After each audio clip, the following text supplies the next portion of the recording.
le début là. Bonjour à toutes et à tous. Aujourd'hui, mercredi matin, 11 heures, live avec Maître Divisio. Mais avant de donner la parole à Maître Divisio, j'avais un petit mot à dire. J'ai appris ce matin que Maître Divisio est menacé de mort. Lui et toute sa famille. C'est pas des menaces de mort Twitter ou des petits trucs, la Messenger là qu'on peut envoyer sur Facebook. Ce sont des vraies menaces sérieuses. Maître Divisio est obligé d'avoir du coup du personnel de sécurité qu'il paye de sa propre poche, je crois 5 000 euros, je peux même me confirmer. Maître Divisio, vous prenez énormément de risques parce que le camp du bien, qu'on appelle le camp du bien, vous veut du mal. Comment vivez-vous cela, cher maître? Mais c'est intéressant finalement quand on regarde. C'est intéressant parce que au fond, la notion de menace, de violence, tout ce qu'on veut, elle est l'apanage des manifestants, de ceux qui exercent les droits démocratiques, de ceux qui voilà. Mais alors comment j'explique dans ces cas-là qu'en face, ça se passe comme ça? Puisque le mal, c'est nous, les antidémocratiques, c'est nous, donc en face, il n'y a que des gens de bien. Donc comment j'explique que les gens de bien fassent ça? Et si vous voulez, ça induit quelque chose qui est intéressant sur le fond. Ça me fait penser à une conversation que j'ai chopée, que j'ai surpris il y a quelques heures là, dans un café, sur une terrasse. Je marchais et j'étais au téléphone et j'ai arrêté ma conversation parce que j'étais interpellé par une conversation que je voulais écouter et quelqu'un qui disait: «C'est pas mal finalement ce pass sanitaire». Pourquoi? Parce que, dit: «Quand il pense, bah, finalement c'est rassurant d'être entre nous». J'ai beaucoup aimé le «c'est rassurant d'être entre nous». Et au fond, quand l'autre est perçu comme une menace, non pas comme un risque, il faut distinguer le risque de la menace. Il est perçu comme une menace. Tout risque est perçu comme une menace. Bah, du coup, forcément, ça induit des comportements de violence et ça induit des comportements qui sont ceux que je subis, mais je prends pas ça très enfin, je veux pas dire que je prends pas ça très au sérieux, sinon je voilà, mais en fait, pourquoi est-ce que je fais appel à un service de protection de la des personnes? Parce que, un, on m'a conseillé de le faire.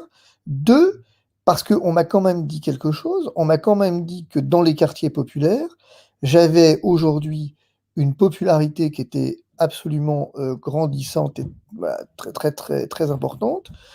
Moi, j'ai rien demandé d'abord et ensuite ça posait problème à quelques-uns. Je suis pas sûr d'avoir tout compris et je m'en fous, en fait, si vous voulez. Moi, je fais ce que j'ai à faire.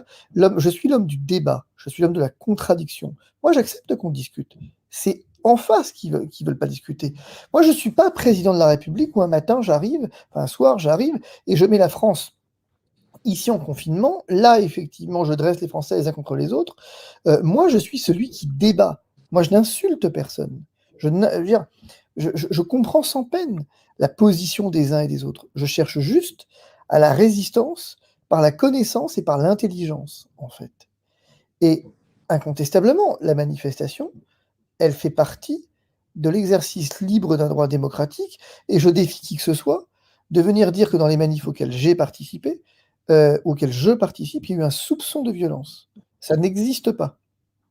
Que voilà, ça n'existe pas. Parce que les manifestations auxquelles j'ai participé, en tout cas la seule, mais celle auxquelles j'ai pu participer, par audio, Recadero Trocadéro, il s'est rien passé.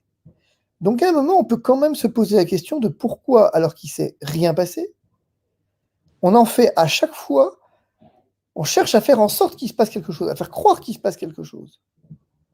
Et vous voyez, c'est quand même un vrai problème. Aujourd'hui, le problème de fond, si vous voulez, c'est qu'on est en train de cliver la société comme jamais. Ce qui m'amène d'ailleurs, pour la petite histoire, à dire la chose suivante. J'ai vu ça et là, on me dit les terrasses sont vides, et cetera. Honnêtement, je ne le crois pas. Honnêtement, je ne crois pas. Je crois que les terrasses, alors peut-être qu'elles sont plus vides que d'habitude, mais pour plein de raisons qui ne sont pas forcément liées au pass sanitaire d'ailleurs. Mais je ne crois pas que le pass sanitaire va avoir immédiatement. En fait, je me rends compte que c'est pas forcément vrai. Les gens vont continuer d'accepter, de de faire ici un test, là, d'avoir un vaccin. Et dans 3 mois, il est parfaitement imaginable que les gens se fassent vacciner plutôt que de payer un test. Et c'est bien ça qui est inquiétant. Ce qui est inquiétant, c'est qu'en fait, on fait un acte pour de mauvaises raisons. Et que donc on ne fait pas les choses parce que c'est bien de les faire, on fait les choses parce qu'on nous impose de les faire, sans considération du bien, la recherche du bien. Qu'aujourd'hui, si vous voulez, raisonnablement, et on dépose tout à l'heure le recours dans le Conseil d'État contre le pass sanitaire, mon associé a fait un travail absolument phénoménal, qui est d'une lisibilité incroyable. Il faudrait vraiment un truc que je mettrais en ligne, que j'enverrai d'abord aux personnes qui évidemment ont souscrit le recours, mais je mettrai en ligne parce que là, pour le coup, celui qui lit ça et ne comprend pas, c'est qu'il ne veut pas comprendre. Et la démonstration, elle est tellement limpide, elle est tellement efficace, elle est tellement simple, tellement bienveillante, tellement objective, que celui qui encore dit qu'il faut un pass sanitaire, bon, bah, c'est qu'il est dans l'idéologie. Alors, vous avez une annonce à faire et vous la ferez, je vous laisserai tout le temps pour faire. Mais avant, j'avais quelques questions. Déjà, d'abord, voilà, suite à ces menaces sur votre famille et vous-même, vous êtes malgré tout toujours déterminé et vous irez jusqu'au bout. Je veux dire, ça ne va pas vous faire arrêter dans votre action. Mais moi, je fais ce que j'ai à faire, rien d'autre en fait. Moi, je le fais toujours avec la même bienveillance, avec la même détermination. Moi, je suis l'homme du débat, l'homme de la contradiction. Et à ce titre, effectivement, je le redis, hein, la question du pass sanitaire, elle aurait même pu se débattre sur le plan démocratique. Mais à un moment, ce que je le refuse catégoriquement, c'est qu'on vienne prendre toute une partie du pays en otage, et toujours les mêmes, au fond. Parce que ce qu'il faut bien comprendre, ce qu'il faut que finalement tes spectateurs comprennent dans cette histoire, je le redis avec une insistance, moi le pass sanitaire, je m'en fous. Je veux dire, je me bats pas pour moi, en fait.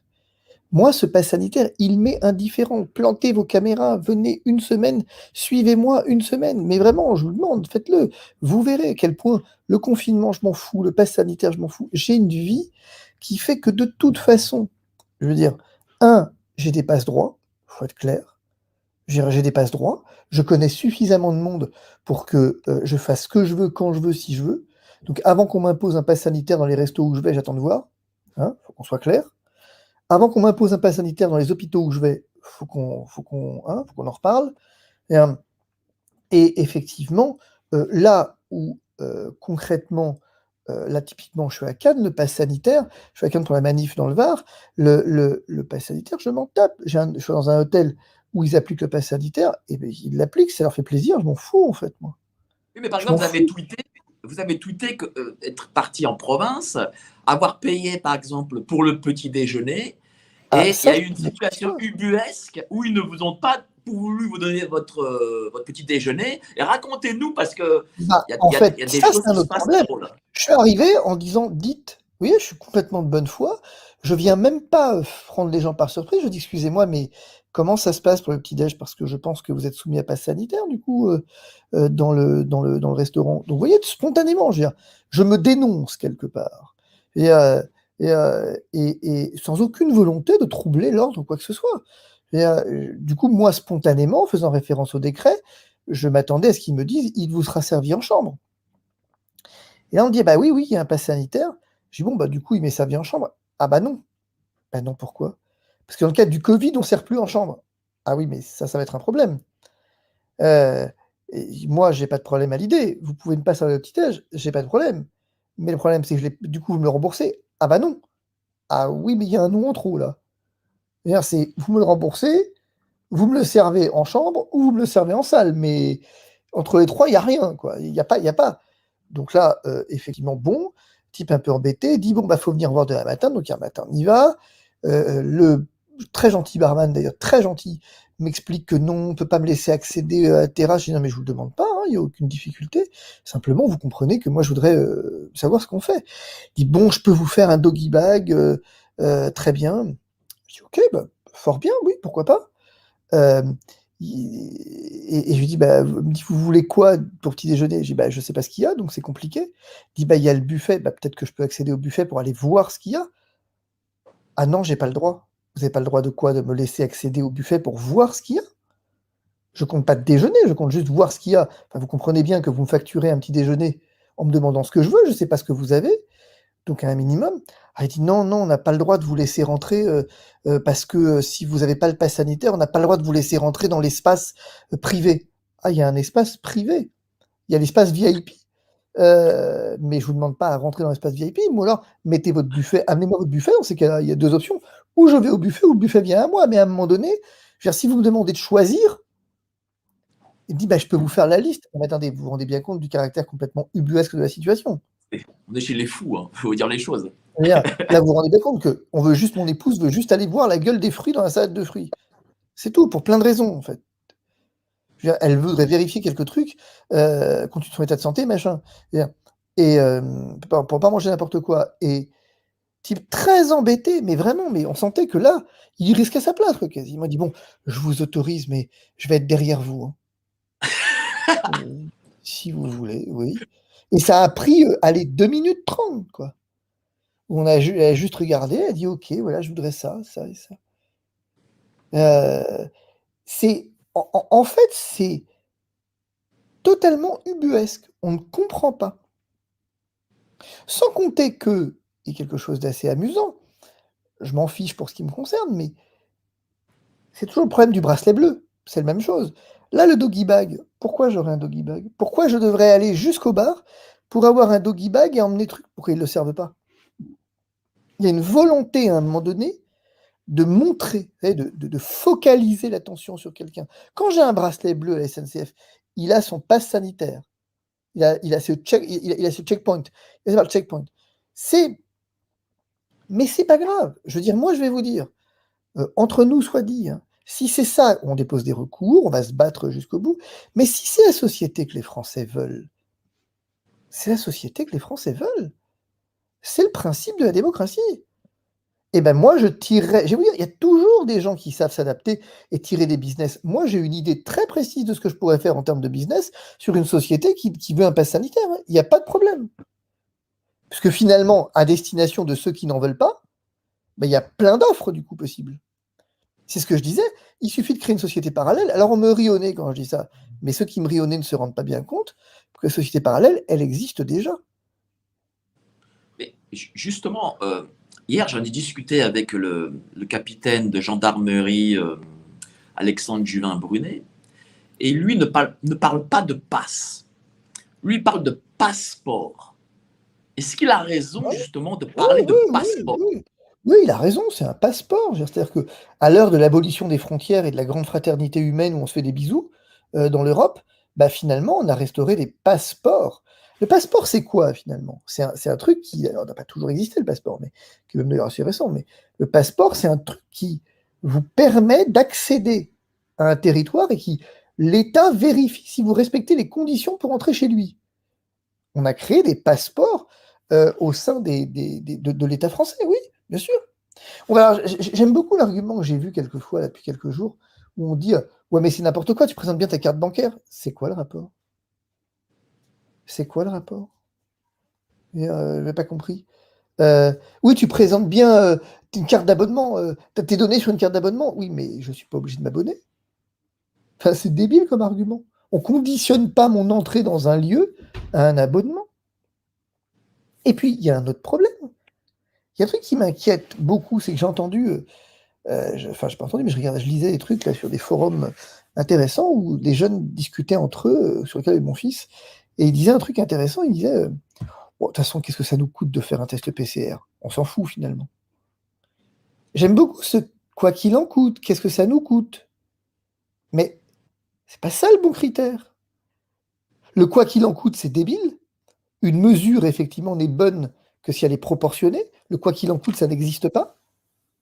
Ensuite, qu'est-ce que ça me coûte? Bah, c'est une belle remarque, qu'est-ce que ça me coûte?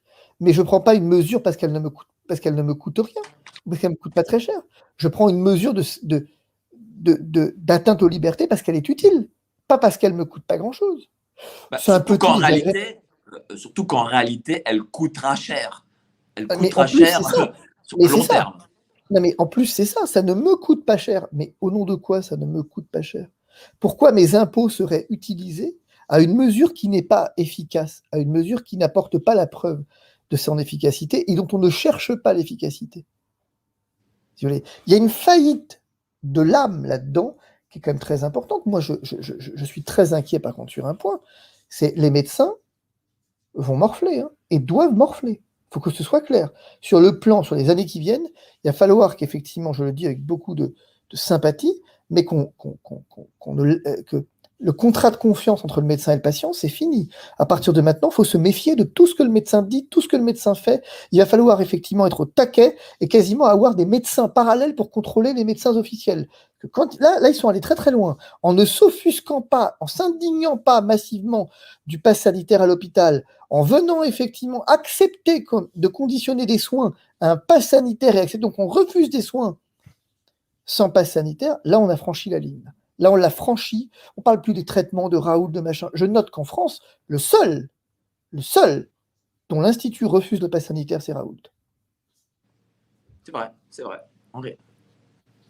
C'est le seul, et c'est le seul à qui on fait un procès. Et c'est le seul qu'on emmerde. Et c'est le seul qu'on dit, c'est le seul qu'on vient. C'est intéressant quand vous regardez la logique de l'histoire. Le trait d'écrier Raoult est le seul qui dit oh là, oh, on va quand même pas commencer à introduire un pass sanitaire pour aller à l'hôpital, vous rigolez ou quoi? Et il devient l'exception, et il devient celui qui est dangereux pour le coup. Alors, il y a quand même une deuxième.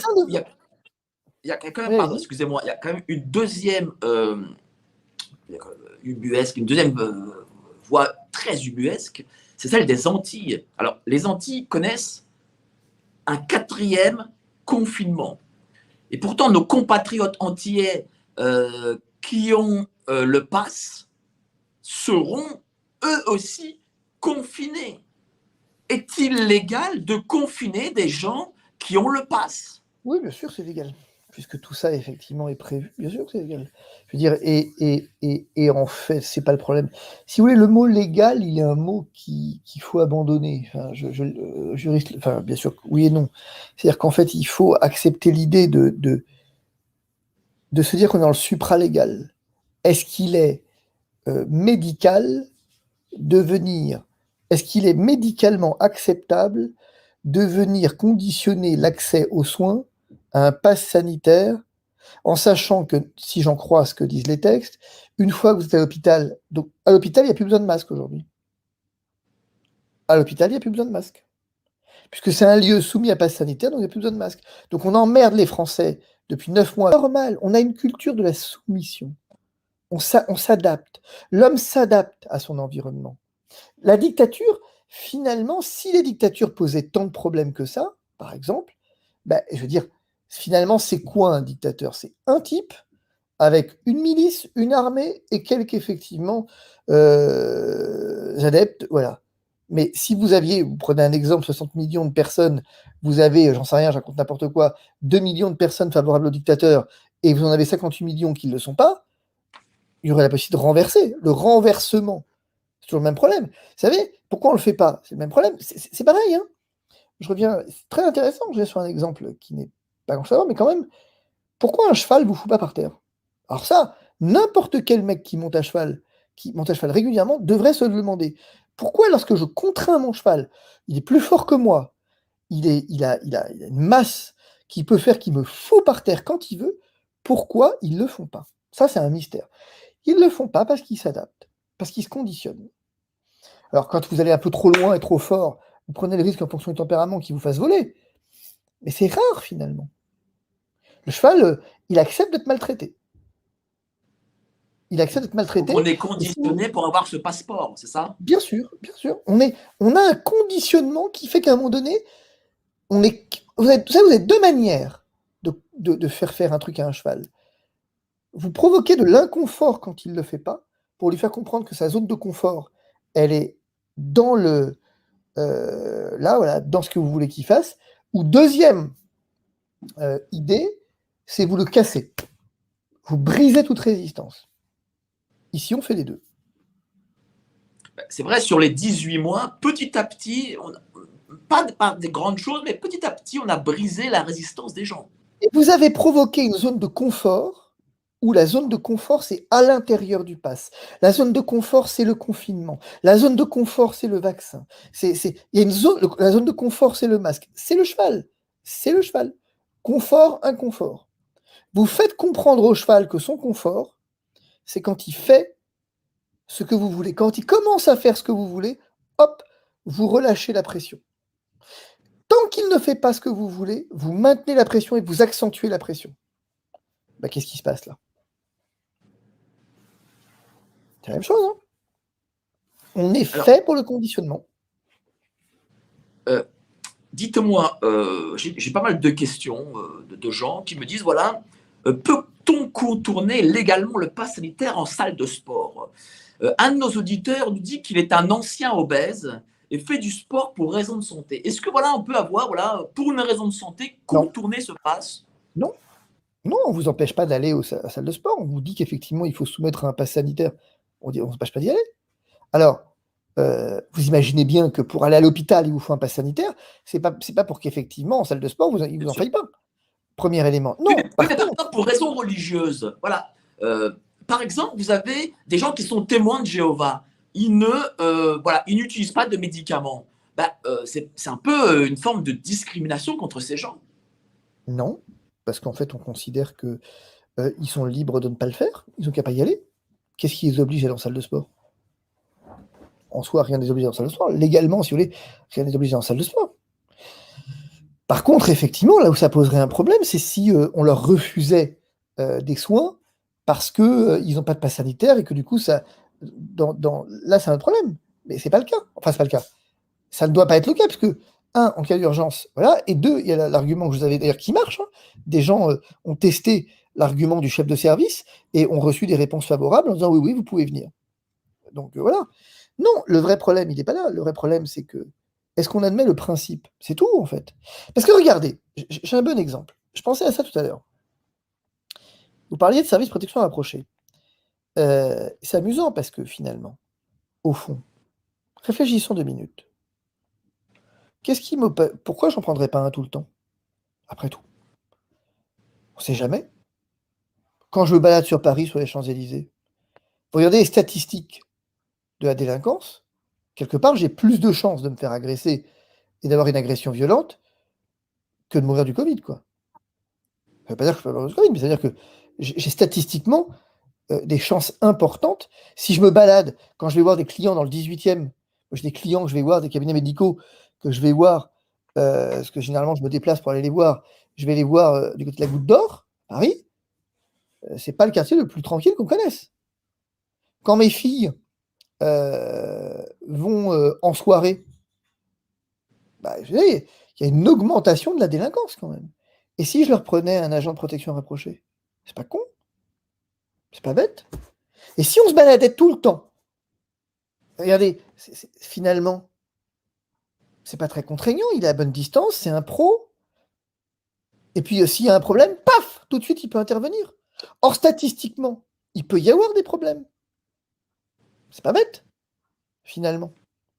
Ou il faudrait se dire que, compte tenu de l'augmentation de la délinquance, pourquoi est-ce qu'on ne se mettrait pas tous, on n'exigerait pas de l'éducation nationale qu'elle nous donne des cours de karaté ou des cours de boxe pour qu'on soit tous effectivement capables de se défendre? Vous voyez ce que je veux dire? On peut aller très loin dans la logique. Et puis moi, je considère que, vous voyez, moi, j'avais très envie d'acheter une maison dans le 93. Mais le 93, vous regardez les statistiques de délinquance, elles sont pas géniales, quoi. Puis moi, et puis il y a l'immigration, le 93. Et l'immigration, moi, il y a certains qui disent, il y a certains gens qui sont très bien, comme Éric Zemmour, comme d'autres, qui disent que c'est un vrai problème, l'immigration. Puis c'est vrai, moi, j'ai regardé BFM et j'ai regardé la télé et j'ai vu que quand même, hein, dans le 93, il y a beaucoup de Noirs et beaucoup d'Arabes et que c'est eux qui sont responsables de la violence. Moi, comment je vais faire, du coup? Et puis, moi, je sais bien que là-bas, il y a les pauvres et moi, je suis riche. Mais comment je vais faire? Je ne peux quand même pas m'empêcher de 93. Comment je vais faire? Je sais. Je vais vivre dans un camp entre nous. Mais je vous rappelle que ça existe déjà. Vous allez du côté de Paris, vous avez des rues privées, privatisées. Aux États-Unis, vous avez des quartiers privatisés. En Italie, le quartier de l'Olgiata, pas très loin de la Cassia à Rome, du quartier français, eh bien, c'est un quartier résidentiel avec à l'intérieur son cours de tennis, sa piscine, un gardien à l'entrée, des caméras de surveillance partout. Et qu'est-ce que vous dites? C'est où habitent les joueurs de foot, en particulier. Et on vous dit, ah non, mais tu comprends, eux, ils sont importants, ces joueurs de foot, ils vont pas se mélanger. T'imagines s'il y a des délinquances? On est entre nous. Alors, cette société qui proclame le black blanc beurre, cette société qui vient fustiger les manifs avec Philippot auxquels je participe, mais qui finalement fait de la discrimination sa raison d'être, c'est incroyable, qui ne veut pas prendre le risque de l'autre. C'est incroyable ce paradoxe, cette espèce de schizophrénie quand on y pense. Parce que là, ce qu'on est en train de faire, c'est le risque de l'autre. Car enfin, qu'on y réfléchisse 2 minutes, quel est le risque en terrasse? Quel est le risque? Hier soir, je vous donne un exemple. Cannes, je ne sais pas trop où, là, du côté du Palais des Festivals, il y a chaque soir, je ne sais pas trop ce que c'est, une espèce de son et lumière où les gens s'agglutinent. Mais ils sont sur le domaine public. Ils n'ont pas besoin, parce que c'est un spectacle offert par la municipalité, ils n'ont pas besoin de passe sanitaire. Mais pour aller à la terrasse, 10 mètres plus loin, ils ont besoin d'un passe sanitaire. Sur la plage, ils n'ont pas besoin de passe sanitaire.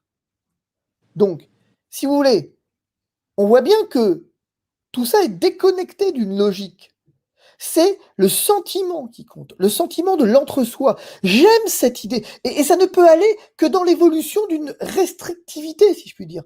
Le sens de l'histoire, c'est que ça ne peut pas être un relâchement. Quand vous commencez à vous dire qu'on est bien entre nous, eh ben le entre nous se resserre au fur et à mesure.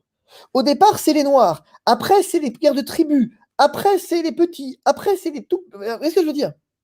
C'est qu'en fait, on a toujours une bonne raison de ne pas prendre le risque du risque. Or, vivre, c'est risqué. Ici, on vous dit, non, mais regardez, quoi, vous voulez finir en réanimation? Mais je ne vais pas finir en réanimation, mais simplement, est-ce que la mesure que vous mettez en place, est-ce qu'il y a des contaminations à l'extérieur? Oui, oui, d'accord, mais quel est le risque? 0,1%. Et alors, c'est quand même un risque. Ouais, mais dans ma famille, du coup, j'ai un risque aussi. Du coup, est-ce que je vais imposer un pass sanitaire à mes enfants? Eh bien, pourquoi pas? Pourquoi je n'exigerais pas de mes enfants qu'ils aient un pass sanitaire quand ils viennent me voir? Vous voyez ce que je veux dire? On peut aller très loin, mais c'est mort. Mais Le Front national, que tout le monde, je termine là-dessus, le Rassemblement national, que tout le monde fustige. Là, on est, je suis désolé, c'est terminé. Celui qui a gagné l'élection, celle qui a gagné l'élection, c'est Marine Le Pen. Elle a gagné l'élection. Les idées de Jean-Marie Le Pen ont gagné la société. C'est Jean-Marie Le Pen qui proposait de discriminer les Sidéens. Et aujourd'hui, si le VIH apparaissait aujourd'hui, on aurait des camps. Il faut que ce soit clair. On aurait des camps. Parce que c'est l'évolution de la société. Que dans les années 80, vous savez pourquoi, juste pour l'anecdote, vous savez pourquoi, je vous raconte une histoire qui est très intéressante pour le coup. allez-y. Dans les années 80, on a eu un problème avec le chauffage du sang, vous vous souvenez, et avec les homosexuels qui ont effectivement été pas dépistés, et ça pose, pour le sida, et ça posait des problèmes, notamment dans le don du sang. Bon. Et une circulaire de Roux, de l'époque qui est directeur général de la santé, 82, je crois, eh bien, effectivement, disait aux médecins, il faut que vous interrogiez vos patients qui donnent du sang sur leur comportement sexuel, sur leur sexualité, et du coup, que vous éliminiez les comportements à risque, notamment les partenaires multiples, les homosexuels, etc. Bon. Vous savez pourquoi il y a eu une propagation du sida dans la communauté homosexuelle? Parce que les médecins ont refusé de poser les questions. Et vous savez pourquoi les médecins ont refusé d'interroger? Eh bien, parce que ils ont dit, non, il n'est pas question qu'on discrimine, on n'a pas à interroger les gens, on n'a pas à limiter l'accès aux soins. C'est même pas du soin, c'est du don du sang. On n'a pas à limiter l'accès aux soins. On est médecin, le serment d'Hippocrate nous interdit de venir discriminer en posant des questions aux gens sur leur passé sexuel. Il y a une nouvelle circulaire de Roux qui a dû se fâcher un peu, et les médecins ont toujours refusé. Pourquoi? Parce qu'on était marqué par l'époque nazie et on ne voulait pas reproduire ce qui s'est passé. On sortait du nazisme des années 80. Et 45, c'est pas très loin, comme si avec une génération, hein, ou deux. Mais aujourd'hui, voilà où on en est, 40 ans, 50 ans plus tard. C'est une société terrible dont vous nous parlez. Je vous parle d'une société qui a oublié le sens du risque, qui a cru que en fait on pouvait, qui n'accepte en fait, parce que si vous voulez, on a une société qui s'accommode de certains risques et qui en rejette d'autres. C'est tout, et qui pense que plus je vais restreindre les libertés, plus je vais juguler le risque. Or, le risque, il est inhérent au système social. C'est Il une faut société distinguer. qui ne veut plus de la mort, qui veut supprimer la mort parce qu'elle pense qu'elle C'est est une immortelle en société. réalité. Non mais, cher ami, le problème qui se pose, vous savez, c'est qu'on a une société de schizophrènes. On a une société qui proclame des choses et qui fait l'inverse. Société qui proclame la tolérance et qui est intolérante. Une société qui proclame l'amour et qui est une société qui est devenue haineuse. Une société qui proclame l'accès aux soins mais qui finalement discrimine tout le monde. Une société qui se veut pro-immigration mais qui maltraite les clandestins. Je veux dire, si vous voulez, on est dans une société d'apparence, rien d'autre. On se donne bonne conscience, avec un passé, avec un héritage. Mais la vérité, c'est qu'on n'a jamais été une société aussi intolérante, aussi fermée. Alors bon, il est de bon ton de traiter Philippot de fasciste, Marine Le Pen de fasciste, et peu importe. Je veux dire, chacun pense ce qu'il veut. Moi, j'ai pas d'avis sur la question. Simplement, c'est qui les vrais fascistes aujourd'hui? C'est quoi le fascisme? Dans l'âme, c'est quoi le fascisme?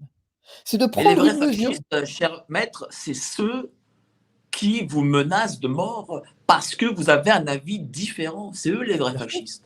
Les vrais fascistes, ce sont quand même ceux qui, à un moment donné, vous avez vu que il y a eu donc deux personnes qui ont mis une table de camping sur le trottoir et se sont retrouvés en garde à vue, convoqués au commissariat pour manifestation non autorisée. Donc c'est quoi ça? Mais ça, si vous interrogez les Français, je suis sûr que si vous faites un sondage sur le plan de savoir est-ce que la mesure est bonne, on va vous répondre oui. Qu'est-ce que c'est que ces gens qui ne veulent pas se plier aux règles? Vous n'avez qu'à vous plier aux règles. Et d'ailleurs, regardez Twitter. Hein, vous parlez de Twitter. Moi, j'ai vu des tweets mais immondes appelant à assassiner des gens qui n'ont pas le pass sanitaire au nom du self-défense. Au nom du self-défense. Parce que, soi-disant, que ceux qui n'ont pas le pass sanitaire mettaient en danger les autres. Et donc, ils devaient être assassinés. Enfin, c'est terrible. Mais parce que je pense que si vous voulez, c'est normal, oui, mais c'est logique, c'est le sens de l'histoire, bien sûr. C'est un biais de la pensée. C'est on peut, en exagérant à peine, c'est un peu le Rwanda des années 90. Ah, mais c'est le Rwanda des années 90. Bien sûr. Bien sûr. C'est ces guerres tribales, en fait. Bien sûr. Plus qu'à la Seconde Guerre mondiale, c'est pas ça la bonne référence. La bonne référence, c'est effectivement, c'est ces tribus. Nous sommes devenus des tribus. Il n'y a plus de communautés homogènes. C'est Ernest Renan qui a déployé l'idée de nation et où effectivement l'autodétermination des peuples, où il expliquait que dans son discours à la Sorbonne en particulier, il expliquait qu'on ne peut pas, pour faire simple, apporter la démocratie à la force du canon et qu'on ne peut pas obliger les peuples finalement à être soumis à d'autres, qui a une notion de liberté, d'autodétermination, avec les propres croyances, les propres religions, les propres cultures. Elle est où l'autodétermination? Et vous avez vu, on l'a fait, l'Italie l'a fait, le PAS, le Québec le fait, mais tout ça, c'est la même génération finalement, quelque part. C'est la même ambiance sociale. C'est les new politiques, en fait. Draghi, il représente quoi? Il représente l'avenir. Salvini, c'est le passé. Salvini, il est fermé. Draghi, c'est vraiment, voilà. Macron, c'est ce quinquas quadra très en vogue avec Justin Trudeau. C'est, voilà, vous voyez? Dieu sait ce qu'on a dit de Trump, quand même. Mais on est une société de bobos bien pensants. Faut pas s'étonner si on récolte ce qu'on a semé. Oui, mais ces bobos bien pensants, ce n'est pas la majorité malgré tout. Il y a quand même un peuple derrière. Et comme vous le dites, ce peuple, c'est devenu le cheval. Non, je pense qu'effectivement, nous avons une lutte des classes. Que quand vous êtes à Cannes, que vous êtes effectivement au Martinez, le pass sanitaire, je veux bien voir si vous le demandez d'ailleurs, hein, au passage. Je veux dire, je veux bien voir si on vous le demande. Mais à côté de ça, quand vous avez les moyens de payer un faux certificat, un faux certificat de vaccination, ce que vous voulez, vous en foutez. À partir du moment où vous êtes dans les quartiers populaires et que vous êtes contraint de faire un test tous les 3 jours, machin, tout ça, c'est autre chose. Vous êtes dans une lutte des classes. Vous avez mais je veux dire, on a restauré la lutte des classes. Enfin, je veux dire, c'est Marx, hein, faut pas chercher plus loin. Hein. Vous avez une classe dominante. Le modèle dans lequel on s'est enferré, et je le regrette, c'est que vous avez une classe dominante qui vient imposer au reste de la population, finalement, une soumission. Et cette population, elle a que le choix entre se faire vacciner ou fermer sa gueule, pour faire simple. Parce que quand les tests PCR seront payants, eh ben, si moi, payer 20 balles le test PCR, j'en ai rien à foutre, mais quand je gagne 800 balles par mois, tout à coup, mes 20 balles, ils vont commencer à compter. Et si on est 5, ça va compter carrément, quoi. Donc, c'est une lutte des classes. On a cherché, Macron est un cynique en ce que finalement, ce qu'il fait là, c'est qu'il fait une discrimination par l'argent. Tant que le PCR est gratuit, pas de problème, vous pourriez vous dire, ouais, on s'en fout, machin. Mais il vous l'a dit, hein, le but, c'est pas qu'il reste gratuit, c'est pas de multiplier les tests. Ben justement, tiens, en parlant de ça, je vais rebondir dessus parce que c'est l'annonce, la forte annonce que vous avez à faire. Et je vous ai quand même tenu pendant 40 minutes presque. Et donc, du coup, il faut que vous fassiez cette annonce qui est pour moi une bombe. Hein, c'est une bombe. Allez-y, je vous laisse la parole. Bah, en fait, si vous regardez le texte, tout le monde part du principe qu'il faut faire un test PCR et PCR nasopharyngé ou un test antigénique, donc par ailleurs. Mais c'est pas vrai. En fait, le RT-PCR, c'est une méthode. Mais les tests salivaires RT-PCR sont parfaitement valables pour le pass sanitaire. Et ça change beaucoup de choses, si vous voulez. Ça peut paraître un détail, mais c'est pas de détail du tout. Parce que le RT-PCR, d'abord, il peut se faire à domicile. Comment ça se passe, le RT-PCR salivaire? Bah, c'est simple. Vous avez, pour faire simple, vous allez chercher au laboratoire le flacon. Vous avez effectivement à domicile, vous crachez dedans pour faire ça, vous le ramenez au laboratoire et vous avez le résultat dans la journée. Point. Et c'est remboursé. Alors, ce qui est intéressant, c'est que la HAS, dans son avis du mois de mars, vous donne les éléments sur lesquels il faut se fonder pour un PCR salivaire. Elle vous dit, ouais, le PCR salivaire, c'est pas génial, c'est pas celui qu'il faut en première intention. Mais, sauf, dit-elle, dans le cadre de dépistage régulier, et notamment c'est pour ça qu'il est utilisé à l'école, par exemple, dans les dépistages réguliers, systématiques, notamment pour les soignants qui doivent se faire tester régulièrement. Tiens. Et quand vous avez une déviation de la cloison nasale ou une contre-indication, machin, mais pas de problème, pas de problème. Le laboratoire n'a même pas à vous demander les raisons pour lesquelles vous faites un. C'est pas, si vous voulez, c'est pas sur prescription médicale, hein, le PCR salivaire. Le PCR salivaire, il est effectivement remboursé au même titre que le PCR en pharmacie ou l'antigénique. Et s'il ne devait l'être, là, on serait face à un problème. Si demain matin, vous alliez dans un labo et finalement vous deviez payer le salivaire de votre poche, là, on serait face à un problème. Et ça, il n'y a aucun juge qui accepterait ça, pour le coup. Donc, si vous voulez, à partir du moment où j'ai des PCR salivaires, enfin salivaires avec méthode PCR qui sont possibles, c'est énorme pour moi. Notamment pour les gamins, enfin pardon, mais je veux dire, si vous voulez, il faut les emmerder jusqu'au bout. Et à mon avis, ils vont vous le refuser, le salivaire, sauf qu'ils ne peuvent pas vous le refuser. Pour aller dans les restos, machin, plutôt que de se faire trifouiller le nez, voilà, le test salivaire, c'est vachement simple, vous y allez, dans la journée, c'est balancé au labo, vous revenez avec, c'est 72 heures, c'est très peu contraignant, et ça va les emmerder monumentalement, pour le coup. Mais je veux dire, vraiment, parce que je vous garantis qu'ils vont chercher à le refuser. Le salivaire. Or, le salivaire est accepté. Le salivaire, le décret ne précise pas PCR enfin nasopharyngé, pour le coup. Et d'ailleurs, on pourrait même aller plus loin. Il faudrait que je vous retrouve un truc sur le texte. Là, passe-moi mon téléphone.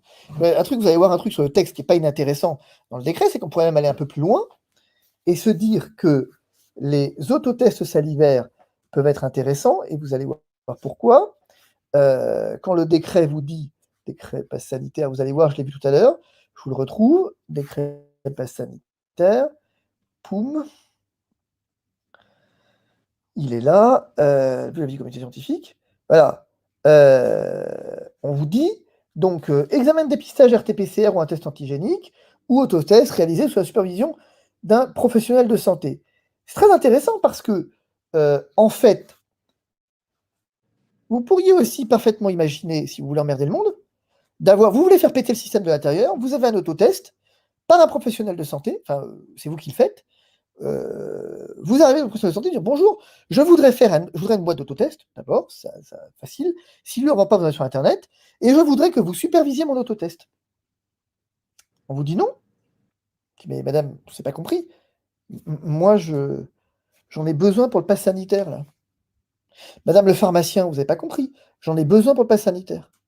Donc, vous ne pouvez pas refuser. Ou alors, il faut vous donner une bonne raison de refuser. Et donc, vous allez effectivement faire ça, et vous allez renseigner dans la base, au QR code, le fait que j'ai fait un autotest devant vous.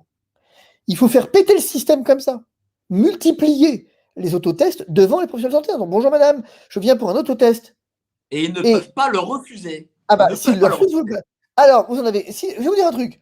Vous en avez un, vous en avez deux, vous en avez 15, vous en avez 20, vous en avez 50, vous en avez 100 qui se présentent à l'officine ou n'importe où. À la fin, vous faites péter le système. Il faut qu'à un moment donné, si vous voulez, les pharmaciens et les professionnels de santé comprennent que moi, j'ai rien contre eux, au contraire. Mais qu'à un moment donné, soit ils se soumettent au système et ils acceptent le système, soit effectivement, ils reconnaissent l'absurdité du système et ils font péter de l'intérieur. Et ils écrivent à l'ordre pour dire, écoutez, c'est pas possible de continuer à faire les autotests machin certifiés, balancez-moi des autotests tout court et fin de l'histoire. Mais si vous voulez, il n'y a que ça qui peut marcher à un moment donné. En fait, C'est c'est votre emmerder les gens. stratégie d'inondation de tous les secteurs. Absolument. Ma stratégie, c'est de les faire craquer, en fait. C'est de venir, je vais commencer à aller emmerder les vaccinateurs. Je vais commencer à aller emmerder les commerçants. Je vais rendre fou le système. Puisque le système a décidé de virer dingue et qu'il n'y a plus aucune logique, eh ben, il n'y a pas de problème. Moi, je sais faire. Alors là, je suis l'homme de la situation. Rendre les gens dingues, ça, je sais faire. Ça, je vous le garantis. Venir provoquer une espèce d'hystérie chez les gens au point qu'ils aient envie de vous mettre leur poing dans la gueule, ça, je sais parfaitement faire. On veut cliver, moi je sais cliver. Et je vais cliver jusqu'au bout. Et je vais cliver à rendre dingue les gens, à pas pouvoir les faire respirer, quoi. Notamment les vaccinateurs, les médecins vaccinateurs, c'est la prochaine étape. Parce que eux, on va leur apprendre un petit peu ce que c'est que le consentement éclairé. On va leur apprendre un peu. Si vous voulez, il faudrait, je suis personne, mais je suis un professionnel aguerri, et surtout, il ne faut pas trop me chercher, quoi. Là, pour le coup, je vais vous dire, hein, le coût de l'hôtel qui vous dit non, moi je vous le rembourse pas, parce que, oui, bien sûr, essaye donc. Essaye donc de venir me caractériser le délit d'abus de confiance. Vous voyez? Ce que je veux dire, c'est que le coût du test salivaire, il faut absolument. Pour le coup, le test salivaire, c'est pas très contraignant, hein. C'est simple, et il faut effectivement faire le test. Et vous pointez avec un test salivaire au restaurant, voir s'il l'accepte ou s'il refuse. Pour les gamins et les clubs de sport, c'est super le test salivaire pour le coup. Je veux dire, si ça marche, c'est un pis-aller qui est intéressant. Alors évidemment, on va me dire non, il ne faut pas accepter de se soumettre. Alors d'abord, on va quand même pas priver nos enfants d'activités sportives et d'équilibre juste pour leur faire plaisir. Et c'est pas parce qu'effectivement on fait le test salivaire qu'on résiste pas d'un côté. De l'autre, moi, mon équilibre, moi je m'en fous, mais mes gamins, typiquement, là j'ai une fille qui sort en compétition, je ne vais pas la priver de compétition. D'abord parce que c'est logique, je trouve pas ça complètement illogique en compétition, vu le rassemblement de monde, on soit un peu prudent, donc ça me paraît logique. Et pour le coup, effectivement, je ne vais pas la priver de compétition sportive parce que on a affaire à des abrutis qui font n'importe quoi. Donc non, ça non. Et il ne faut pas être un ayatollah du système. Il ne faut pas être un extrémiste, en fait. Le pass sanitaire, il peut avoir un intérêt dans certains cas bien précis. Les très grands rassemblements à l'intérieur, c'est pas complètement con de l'imaginer. Mais là où ça pose un problème, c'est quand vous venez ouvrir une boîte de Pandore. C'est ça. Mais le test salivaire, moi, je vous garantis qu'ils vous le refuseront. Ils n'ont pas le droit de vous le refuser. Pour autant, je vous garantis qu'ils vous le refuseront. C'est-à-dire que plus nous serons nombreux dans des actions coordonnées, et plus nous aurons de chances de faire un peu, je dirais, péter le truc, quoi. Ouais. Ouais. Vous allez faire péter les manifs. Le gouvernement commence à s'inquiéter du nombre de personnes aux manifs. Et d'ailleurs, vous avez vu que dans les colonnes du Monde, il y a certains ministres sous couvert d'anonymat qui disent faut pas trop aller sur le terrain de la violence parce qu'en fait, il n'y a pas de violence, quoi. On n'est pas très crédible sur ce terrain-là. C'est intéressant, hein? On n'est pas très crédible sur ce terrain-là. Bien. Et c'est pareil, hein, les recours, il faut les envoyer en masse. Il va falloir effectivement faire péter le système de l'intérieur. Justement, recevez-vous en ce Et moment ça nombre de ne recours? tiendra pas. Regardez, bah, en fait, pour l'instant, les recours pass sanitaires et obligations vaccinales sont clos, les inscriptions sont closes parce que on les envoie aujourd'hui et demain. Je vois que les gens téléchargent le recours Castex, donc c'est pas mal. On va en avoir d'autres à mettre à disposition et c'est important. Et notamment, je pense qu'il y a un truc extrêmement important, tout à fait clair. Là, c'est que les gens doivent comprendre qu'il ne faut pas qu'ils pénalisent leurs enfants. Ça, c'est le critère. Ils ont le droit de se pénaliser eux-mêmes. Je veux dire, on a le droit de résister, mais par exemple, on n'a pas le droit de priver nos enfants d'activités sportives parce qu'il y aurait un pass sanitaire, qui n'est pas la vaccination, entendons-nous, stupidité, et voir effectivement, je vous l'ai dit, hein, un certificat de contre-indication vaccinale suffit si vous l'avez pour aller au club de foot, on s'en fout. Je vais vous dire un truc, hein, j'en ai rien à foutre du QR code, du machin, du truc auquel je comprends d'abord rien. Moi, si j'ai un certificat de contre-indication vaccinale, par exemple, fait par mon médecin, que je me pointe avec au club de foot et qu'il me le refuse, ils vont courir très très vite, quoi, pour le coup. On va faire le tour du terrain très très vite. Parce que là, ils n'ont pas à me discriminer de la sorte. Donc leur QR code, machin, essayer de vous faire croire qu'il faut que ça inscrit dans la boîte, machin, on s'en fout de ça. Ce qu'il vous faut, c'est la preuve que vous n'êtes pas contaminant, contagieux, la preuve que vous êtes un gens bien. Donc votre test PCR, même papier, il vous suffit. Le test eh bien, salivaire PCR, le résultat du labo, papier, ça suffit. Il n'est pas inscrit dans la base tous anti-Covid, rien à foutre pour le pass sanitaire. Et si on commence à vous refuser les documents papier, là, ça va commencer à chauffer très fort, si vous voulez. Il faut les prendre comme ça. Il faut les prendre par l'absurde, en fait. Et il faut faire péter le système, je le redis, de l'intérieur, mais petit à petit.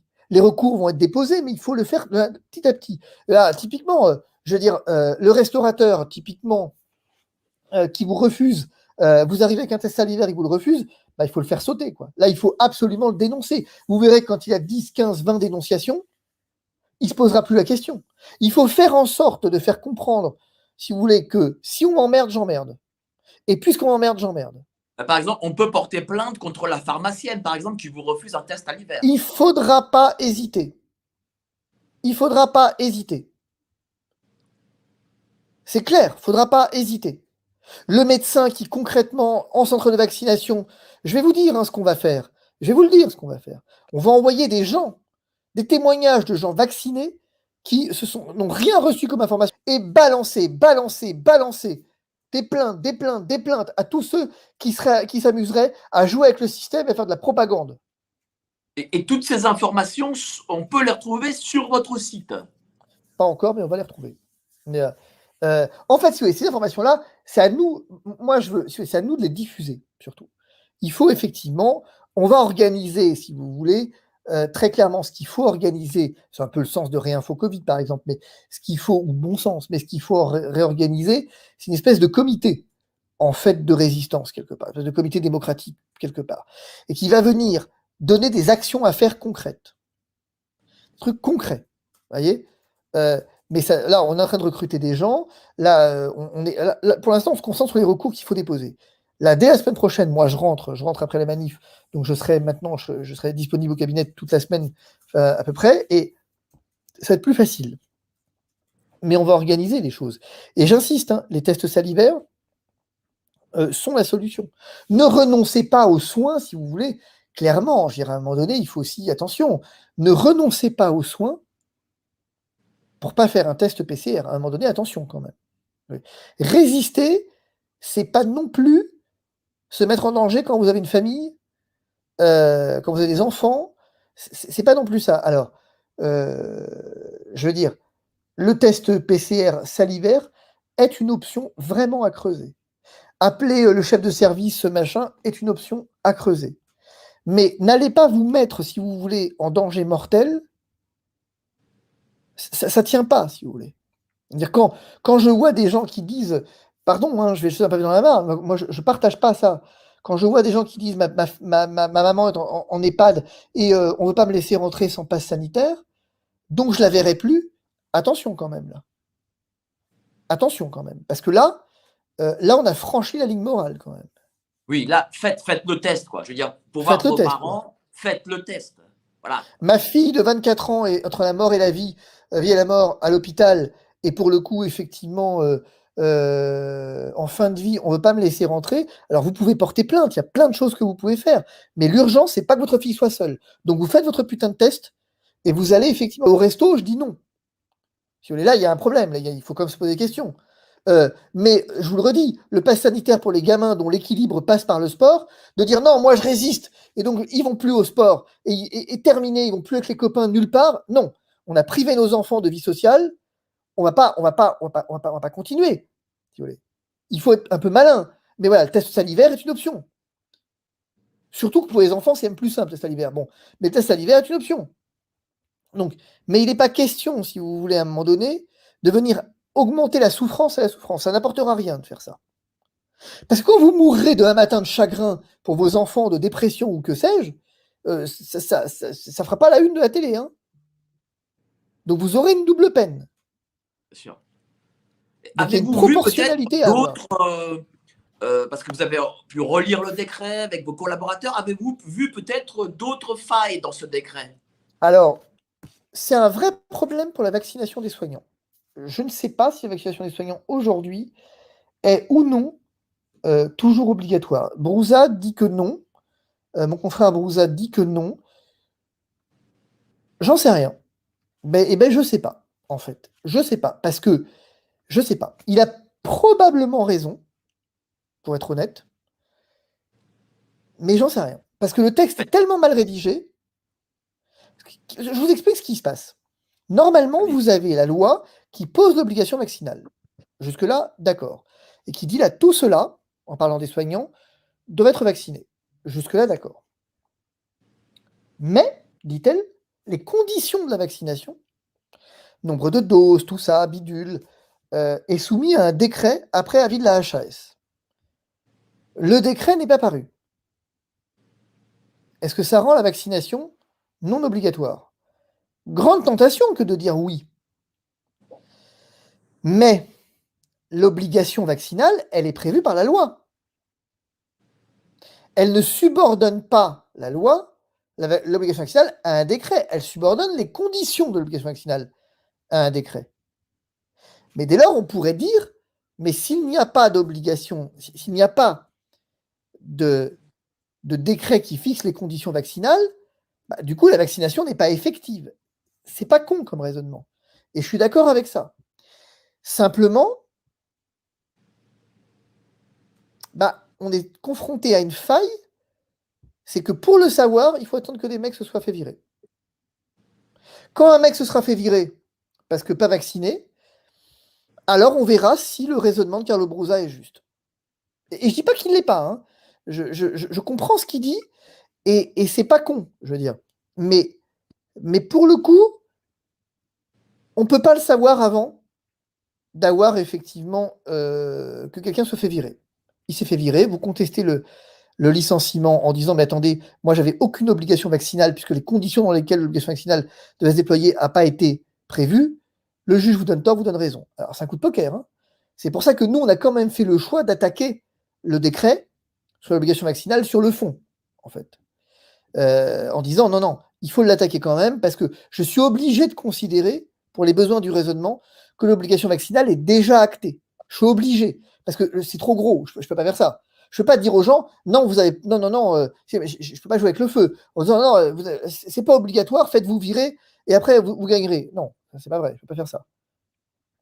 Donc mais c'est la merde, hein, parce que c'est mal rédigé.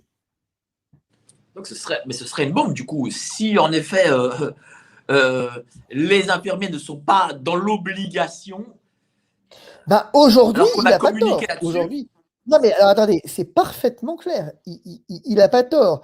On en parlait avec mon associé depuis dimanche. C'est un truc qu'effectivement, il a pas tort. Il a vu ce qu'on a vu, qui est de dire, bah, il est où le décret sur les conditions vaccinales? Alors nous, on s'est même dit, non, c'est pas vrai. Il existe parce qu'il y a un décret ce décret-là, il est pris après consultation de la HAS. Mais quand vous allez voir, la HAS, c'est sur les contre-indications vaccinales. C'est pas les conditions de la vaccination. Par exemple, on vous dit que le 15 septembre, si vous n'avez pas eu de première dose, vous êtes suspendu. Et le 15 octobre, si vous n'avez pas votre deuxième dose, bah vous êtes viré. Mais pourquoi? Si je me fais vacciner avec le Johnson, c'est qu'une dose. Donc pourquoi je serais suspendu au 15 septembre si l'échéance est le 15 octobre? Vous voyez?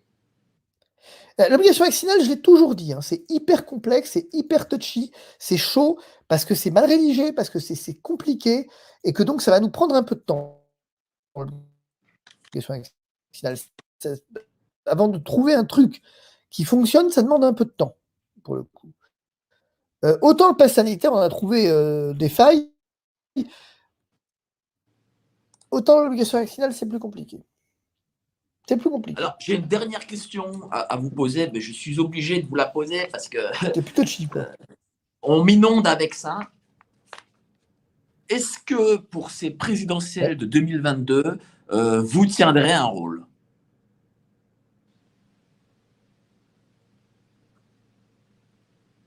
Vous voulez que je tienne?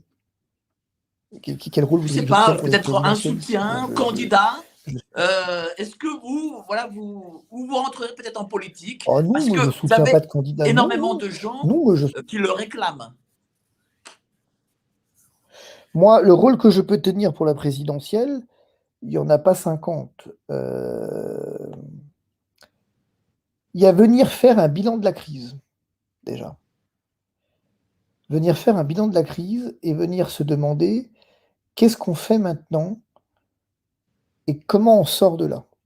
Et faire des propositions concrètes, enfin pas des propositions, mais des interrogations concrètes et des pistes de réflexion. Ça, c'est la première chose. Deuxième chose, ça va être un peu l'enjeu, si vous voulez, de cette année avec Cyril Hanouna, où faut qu'on soit clair.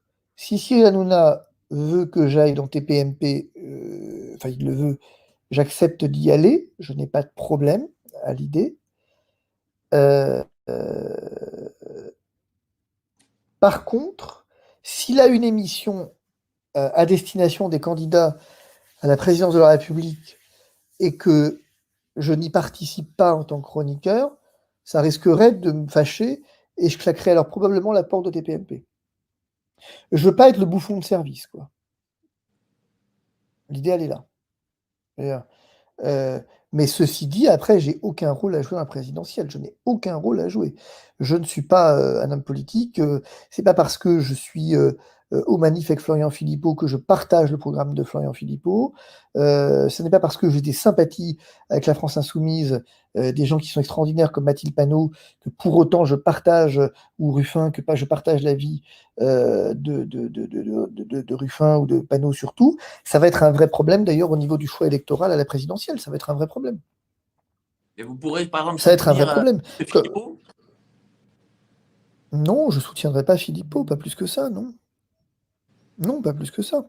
J'ai de la sympathie pour Florian Philippot, mais on est en désaccord sur trop de points pour qu'effectivement je puisse soutenir. D'ailleurs, mon soutien, qu'est-ce qu'il vaudrait mon soutien? Il n'a pas besoin de mon soutien, Florian Philippot. Mon soutien ne vaut rien. Qui a besoin de mon soutien? Et, on s'en fout de mon soutien. Mais, euh, mais le fait est qu'il y a des lignes de démarcation qui sont très claires pour moi sur le plan moral et sur le plan éthique et sur lesquelles je ne suis pas d'accord avec lui. Mais c'est pas parce que je ne suis pas d'accord avec lui que ça m'empêche effectivement de discuter avec lui et d'être d'accord avec son approche de la. Si vous voulez, je ne suis pas complètement con. Hein.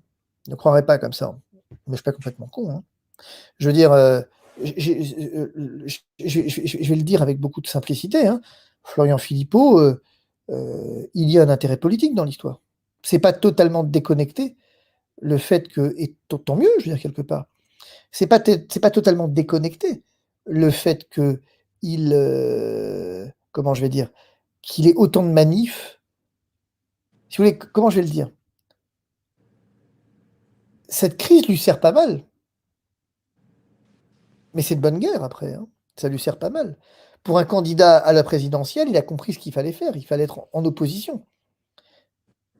Moi, je pense à titre perso que c'est une connerie de se présenter à la présidentielle, mais ça, c'est moi. Je pense qu'il aurait pas dû, mais ça, c'est moi. Voilà. Mais, mais après, je pense qu'effectivement, si vous voulez clairement, il est la seule figure d'opposition à la crise aujourd'hui. Alors, un petit peu avec la France insoumise, un petit peu avec Asselineau, mais finalement, il y a qui? Il y a personne qui occupe le terrain. Et même la France insoumise, on sent qu'ils sont gênés aux entournures, comme à certains moments. Forcément. Il est beaucoup plus libre puisqu'il est pas député, il est pas dans le, il est pas dans le. Et puis lui, il a fait une ligne, il a une ligne qui est une ligne radicale.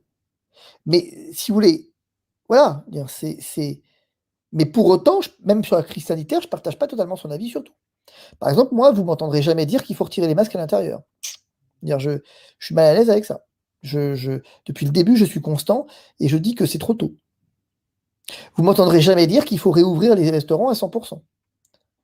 Vous m'entendrez dire qu'il faut des jauges sanitaires bien faites, bien construites, que l'idée du test salivaire rapide, que HAS vient de jeter à la poubelle comme une conne, mais l'idée du test salivaire rapide pour aller au resto, pour aller machin, c'était une solution alternative qui n'était pas complètement stupide, à condition qu'elle soit très limitée dans le temps et qu'elle soit sans considération de la vaccination, pas vaccination.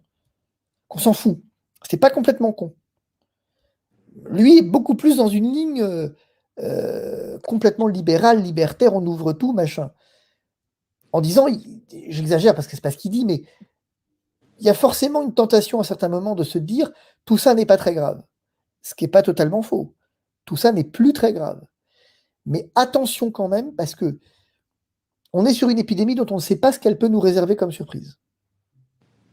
Il faut être prudent quand même. Donc moi j'ai une ligne qui est très claire. On me dit que j'ai changé d'avis, que machin, que depuis le début je suis une girouette, c'est que tous ceux qui y sont n'ont rien compris en fait. Moi j'ai toujours été favorable au port du masque à l'intérieur, du bon masque au bon moment, au bon endroit, sans en faire une religion. Et je continue de le dire. J'ai toujours été contre les couvre-feux, contre les confinements. J'ai toujours effectivement, non, pas contre le premier, c'est pas vrai. Le premier, j'avais pas assez de recul, on n'avait pas assez de recul sur le plan scientifique, mais tous les autres, non. Et ensuite, effectivement, j'ai toujours considéré que l'idée, par exemple, du pass sanitaire, appelons-le comme ça, bien fait dans les très grands rassemblements intérieurs, comme ça a été fait à Cannes, avec un test salivaire, et où après, vogue la galère, à la limite, voilà, on garde le masque par précaution, histoire de, et fin de l'histoire. Le masque par précaution, un test salivaire, on a réglé le problème, on fait chier personne, c'est simple, et voilà. Donc, quand soutenir un candidat à la présidentielle, j'aurais envie de vous dire, j'ai mieux à faire. Il y a quelque part, j'ai beaucoup mieux à faire. Moi, ce que j'ai à faire, par contre, là où je peux être utile, c'est que, et j'aimerais l'être sur ce point, si je devais faire quelque chose pour la présidentielle, c'est ça. J'aimerais décortiquer les programmes. J'aimerais voir quel modèle de société il génère, en fait. Et j'aimerais effectivement, moi, ce que je suis, j'ai une formation en philo politique, en philopo, et c'est important de prendre de la hauteur en philosophie politique. Et c'est peut-être ce qui me manque, en fait, aujourd'hui. Mais il va falloir, si vous voulez, que dans la crise, que la présidentielle, le sujet de la crise soit le principal sujet. Or, les candidats à la présidentielle ont tout sauf envie que ça soit le sujet. On voit bien que personne n'a envie, Zemmour a envie que l'immigration soit le sujet, la droite a envie que la sécurité soit le sujet, la gauche a envie que le social, la retraite soit le sujet, personne n'a très envie que le sanitaire soit le sujet. Or, moi, je veux que le sanitaire soit le sujet. Oui, justement, il y a consensus parmi tous ces partis pour que ça ne soit pas le sujet. Je vois même Madame Le Pen n'en parle jamais. Oui, sauf qu'effectivement, c'est là où un Philippot dans la course est intéressant. C'est qu'il a quand même, le mec rameute quand même 100 000 personnes, je ne sais pas combien, tous les week-ends quand même. Donc c'est qu'il commence à compter le garçon. Oui, mais est-ce qu'il ne les rameute et donc, pas on ne pourra pas faire du fait du discours du 12 juillet et du fait aussi de votre présence? Du fait du discours du 12 juillet, forcément. Oui, forcément. Il y a un mec qui a déclaré la guerre à la France, faut pas s'étonner si les gens descendent dans la rue après. Voilà. Donc, c'est pas forcément lui, personnellement. Ah oui, mais d'accord, mais c'est quand même, je dis pour ça l'instant, sans aucune malice. Hein. Je dis ça sans aucune malice. Non, Voilà, mais je comprends bien. Non, mais je comprends bien. Non, mais alors, c'est très intéressant ce que vous dites. Ça, j'en sais rien, j'ai pas le recul pour le dire. Si ce que vous cherchez à dire, c'est est-ce que c'est des manifs de soutien à Florian Philippot ou des manifs contre le pouvoir, je vous répondrais qu'il doit y avoir, j'en sais rien, je suis pas assez calé pour le dire, mais je dirais 40-60. Je pense qu'il y a 60% de gens qui sont contre le pouvoir et 40% qui peut-être sont des fidèles, des aficionados de Florian Philippot. Et peut-être que parmi 60 contre le pouvoir, un certain nombre d'entre eux deviendront des aficionados d'ailleurs de Florian Philippot, j'en sais rien en fait. Possible. Je veux dire, j'en sais rien. Quant à la deuxième question, est-ce qu'ils viennent par ma présence? J'en sais rien, en fait. Je sais pas. Dire, je sais. En fait, je sais pas. Je ne sais pas. Je suis pas capable de vous répondre. Je ne sais pas. Dire, Si c'était le cas, je ne comprendrais pas pourquoi. Ben, moi, je vais vous dire, pour assister à toutes ces manifestations, je vois lorsque, par exemple, la semaine dernière et il y a 2 semaines, on a diffusé votre discours, et c'était seulement votre voix parce que vous étiez à Rome, eh bien, on a senti, moi j'ai senti un frisson traverser l'assistance, le public, parce que ces gens attendaient votre discours. Bah, ce que vous me démontrez, c'est qu'il faut se méfier des beaux parleurs, oui, ça je suis d'accord. Il faut se méfier des tribuns, oui, c'est bien, je suis bien d'accord, vous avez raison de le dire, il faut se méfier des tribuns finalement. Je passe mon temps à le dire, je suis bien d'accord. Et, non, mais en fait, si vous voulez, ce qu'il faut bien comprendre dans cette histoire, je suis d'abord, j'aime beaucoup, en fait, j'aime pas les manifs, mais ce que j'aime dans les manifs, c'est ce moment après où je reste avec les gens, de discuter avec les gens. Parce que finalement, c'est beau ces moments de partage avec les uns et les autres. C'est tout ce qui m'intéresse, moi. Mon discours m'intéresse pas, ça me saoule de le faire, en fait. J'aime pas cette idée de type qui harangue les foules. Je veux dire, ça veut dire quoi? Je veux dire, bon, ça veut rien dire finalement. Euh, et ensuite, c'est Louis Fouché qui dit ça, qui dit de manière très intelligente, qui dit il n'y a pas de sauveur quelque part. C'est le salut, il est effectivement en chacun de nous. C'est nous qui nous sauvons individuellement et collectivement. Euh, mais je comprends qu'ils aient besoin d'une figure, que le monde ait besoin parfois d'une figure qui s'engage. Alors moi, il s'avère que bah, c'est à circonstance. J'ai une notoriété maintenant, j'ai une popularité qui fait que voilà, mon discours est peut-être plus audible. Plus la presse déglingue mon discours, plus je suis audible, donc c'est intéressant. Euh, voilà. Mais, euh, mais ce qui est vrai, c'est que au fond, moi, je compte pas tellement dans cette histoire. Si vous voulez, c'est la différence. Moi, je veux dire que les gens se rassurent sur un point. Tout le monde, on me demande des ambitions politiques. D'abord, avoir des ambitions politiques, c'est pas un crime. Hein. Je veux dire, c'est parfois très beau d'avoir des ambitions politiques. Mais non, moi, j'ai aucune ambition politique. J'ai aucune ambition politique. Mais parce que c'est pas ce que je sais faire, en fait. C'est pas ce que je veux faire et c'est pas ce que je sais faire. Mais votre combat est un Euh, combat désintéressé, il faut le dire. Bah, il est désintéressé, j'en sais rien. C'est quoi un combat désintéressé? Soyons honnêtes. Je veux dire, c'est quoi un combat désintéressé? Euh, il est forcément intéressé parce que si par ce combat que je mène, finalement, je réussis à faire reculer le pouvoir, bah, Oui, mais oui, dans ce sens. Mais il est désintéressé dans le sens où vous ne cherchez pas la gloire, vous ne cherchez pas l'argent, vous ne et cherchez surtout pas à que, non mais, satisfaire un ego. non mais ce que les gens doivent bien comprendre, c'est que je viens pas de nulle part. Qu'en fait, moi, je veux dire, soyons clairs, hein, j'ai un cabinet, il faut que les gens se tranquillisent sur ce point. J'ai un cabinet qui tourne depuis 20 ans.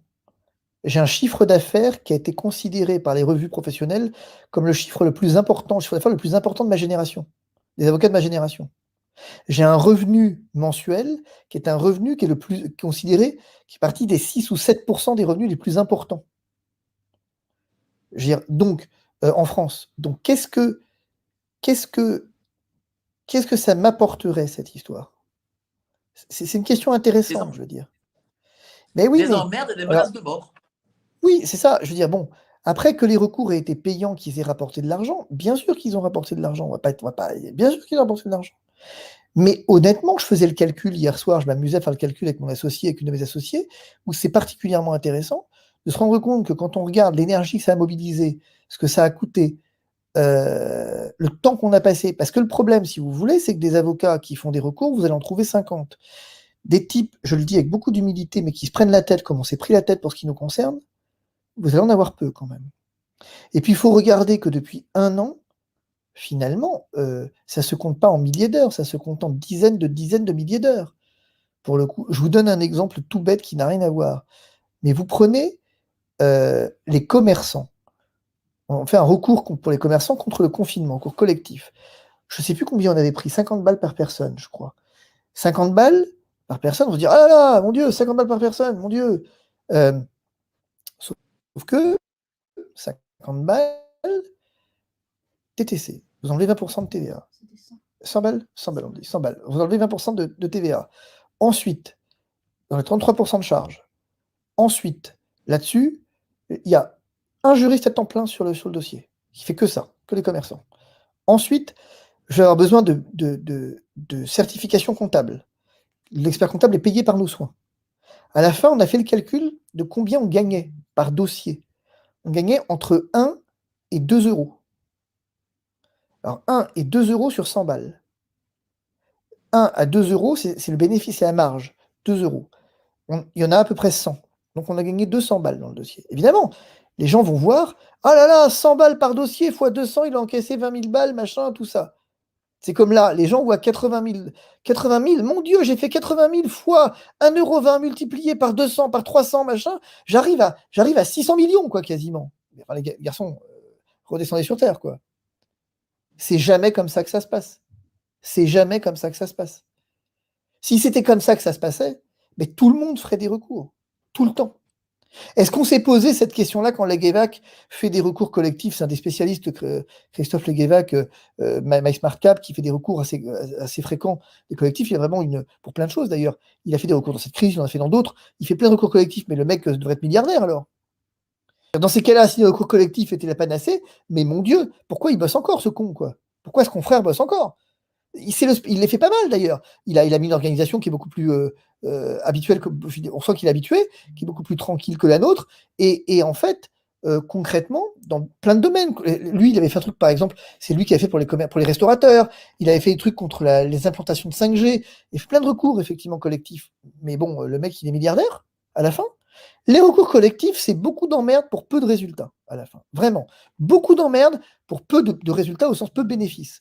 C'est beaucoup plus intéressant pour moi de prendre un dossier, le panier moyen chez moi. Je vous donne un exemple. Hein.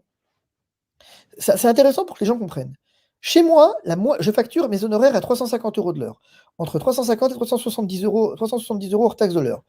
Le panier moyen chez moi, un client qui vient chez moi, dépense en moyenne, entre 20 et 25 000 euros. Ça peut monter jusqu'à 150 000 € d'honoraires. J'ai pas de petits dossiers chez moi. On n'a pas de gens qui dépensent 3 000 euros. Très peu. Très peu. On n'a pas énormément de dossiers et on a énormément de dossiers à forte valeur ajoutée.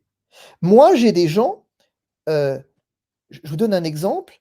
Dernier dossier qu'on a rentré au mois de juin, valorisation d'honoraires, on doit être sur du 180 000 € hors taxe. Parce que les enjeux sont tels qu'il y a là-dedans, on est parti pour 4 ans de procédure, avec des enjeux très très lourds, avec une saisine de la Cour de justice de l'Union. Je suis avocat des plus grosses cliniques de chirurgie, par exemple françaises, où le panier moyen, il est en général de 10 à 15 000 balles par mois. On avait des clients qui nous payaient, on avait des forfaits à 30 000 € par mois. Donc si vous voulez, mon cabinet, il débarque pas de nulle part. C'est ça que je cherche à dire. Ce que je cherche à dire, c'est que si j'avais attendu la crise sanitaire pour m'enrichir, ça se saurait. Et d'ailleurs, c'est très amusant, parce que la plupart, un certain nombre de médecins télé, médecins de plateau télé, étaient chez moi. Et c'est moi qui les ai virés, bien avant la crise. Donc si vous voulez se faire de l'argent sur le dos de la crise, ça n'a aucun intérêt pour moi. Aucun. Mis à part des emmerdes, cette histoire, c'est pareil, tout le monde me parle de Cyril Hanouna. Je fais une parenthèse là-dessus, mais oh là là, ça vous a rapporté une notoriété très importante. Et elle me sert à quoi, cette notoriété? Effectivement, si j'étais Florian Philippot avec un projet politique, ce serait intéressant d'avoir un... Mais concrètement, ça m'a rapporté quoi? Elle me sert à quoi, cette notoriété? Et pourquoi diable penser que j'en aurais besoin? Au contraire, les revues médicales veulent plus que j'écrive dedans. Je n'ai plus d'articles dans les revues médicales. Vous voyez? C'est intéressant. J'écrivais dans les revues médicales, je n'ai plus d'articles dans les revues médicales. Je me suis fait censurer ma chaîne par YouTube. Mon épouse s'est fait censurer sa chaîne. Je n'ai plus accès à certains grands médias nationaux parce que je suis catalogué complotiste.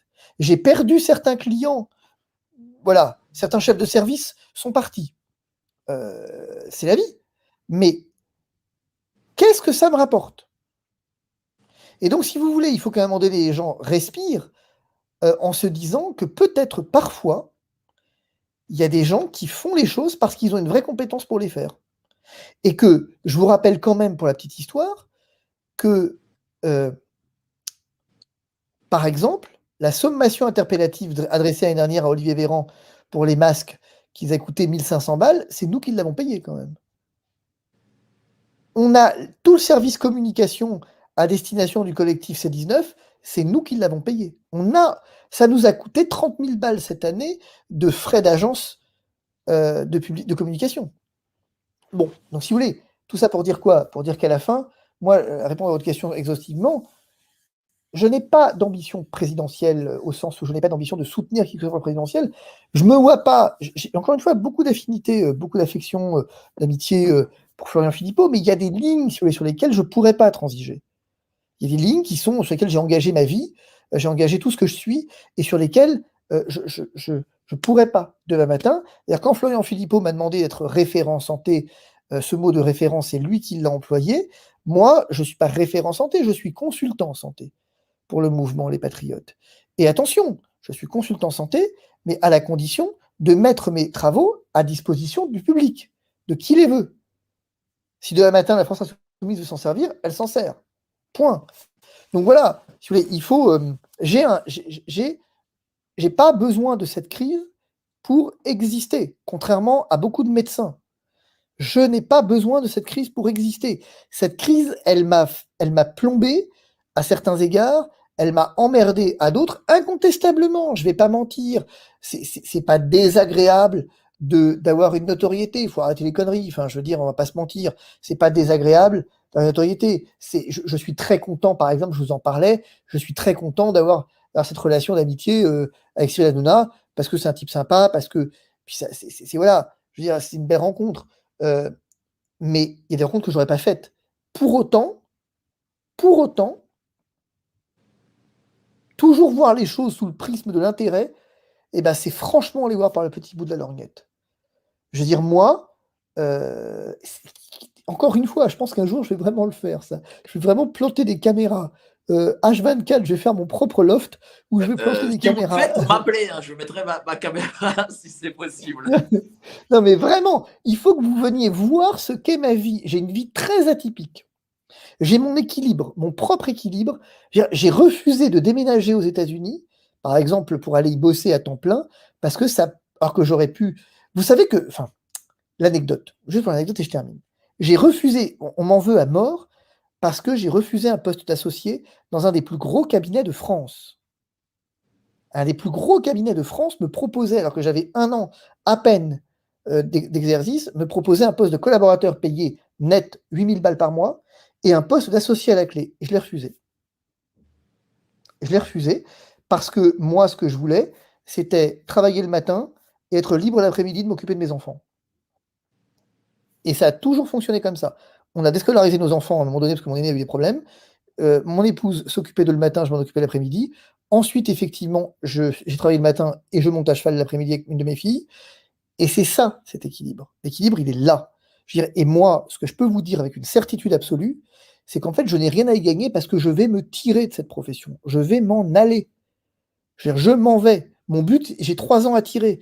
Mon but, c'est à 50 balais de me tirer et d'aller faire du cheval à temps plein, d'ouvrir ma fille va ouvrir son écurie parce qu'elle est pro, elle sera pro, elle va ouvrir une écurie et d'aller monter ses chevaux. Le reste, je m'en tamponne la cacahuète. Dans 3 ans, avocat, c'est ça ce que vous dites? Non, non, je veux plus. Ça fait des années que je cherche à me tirer. Je cherche à vendre mes parts, sauf que personne n'en veut de mes putains de parts. Je veux dire, et là j'ai une associée qui est plutôt qui est bien. Je veux dire, mais je veux dire, vous imaginez pas. Mais en fait, c'est une profession qui est dure, ingrate. Et moi, c'est pas, je n'aspire pas à venir exercer ce boulot jusqu'à 60 ans. Je veux aujourd'hui monter à cheval. Je veux ouvrir je suis professionnel du cheval. Je suis professionnel du cheval. Ma fille a un vrai charisme, une vraie compétence à cheval. Et on a un truc là, une affinité qu'on voudrait effectivement exploiter. Et c'est ça qui m'intéresse. Donc, qu'est-ce que j'en ai rien à foutre? Si vous pensez que je vais aller m'embarquer dans un projet législatif, soutenir un mec à la présidentielle, mais pourquoi faire? Putain, pourquoi faire? Pourquoi j'ai pas assez d'emmerde comme ça? Moi, moi, j'aspire à déménager et à habiter au fin fond des Yvelines avec ma fille dans son écurie, quoi. C'est tout. Je veux dire, et c'est ce qui va se passer d'ailleurs. Mais de fait, il faut vraiment un jour que je Je pense que je vais vraiment le faire, cette série 24 heures dans ma vie, pour que les gens comprennent que franchement, le pass sanitaire, mais alors, si vous... regardez, un exemple pour le pass sanitaire. Mes filles, c'est vrai, aimaient bien aller au ciné, machin, aimaient bien prendre un verre, parfois avec des amis. Bah, qu'est-ce que je vais faire à la rentrée, là? Je vais louer un 100 mètres carrés à Paris, que je vais complètement transformer en salle de ciné. Voilà. Mes filles ont leur salle de ciné et ont leur bar. Donc pourquoi voudriez-vous qu'elles aient besoin d'un pass sanitaire? Elles invitent qui elles veulent, c'est un truc qui est complètement ouvert, elles invitent qui elles veulent. Pourquoi voudriez-vous qu'elles aient besoin d'un pass sanitaire? Bah, c'est ce que vous dites, c'est une lutte Vous des voyez? classes. Hein. C'est une lutte des classes. Je veux dire, et ceux qui pensent que j'ai attendu cette crise pour avoir de l'argent, je suis désolé de devoir vous dire, je suis vraiment désolé, mais je veux dire, je viens d'une famille extrêmement modeste, pour le coup. Vraiment très modeste. Je viens d'une famille d'ouvriers italiens, mais honnêtement, je veux dire, moi, je suis absolument pas d'une condition modeste.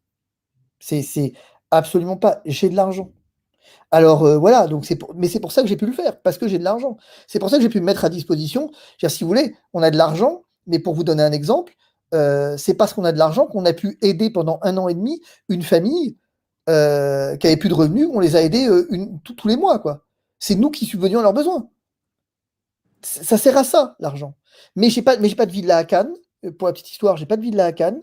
J'ai pas d'appartement à la montagne. Et compte tenu de mon niveau de revenu, si vous interrogez mon banquier, il va vous dire que c'est pas normal, que je devrais avoir des placements partout. Mais j'ai aucun placement.